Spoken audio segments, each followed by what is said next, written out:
看到这个牌匾念来了，就知影是台湾府城隍庙。这间庙宇有着丰富的历史文化资产，因此市府文化局特别颁发公庙博物馆认证，由市长黄伟体来亲自颁发证书。对着这庙内面的，不管是画，不管是跳，不管是这个匾，拢有足多意义吼。咱国定古迹府城隍会当成做咱第5间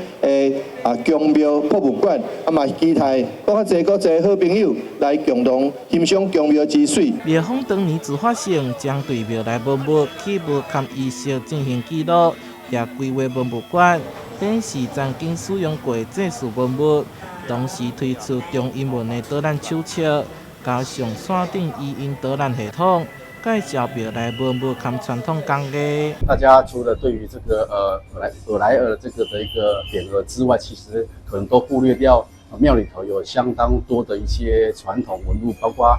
历代这一些府城的一些士绅对于府城隍庙的一个整修过程中的一些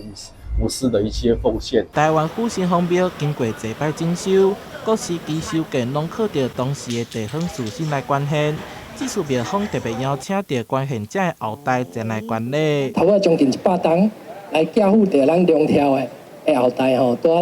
一个黄兴甲吴生玉的后代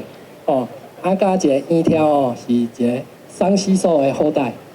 真无简单，因拢会当来莅临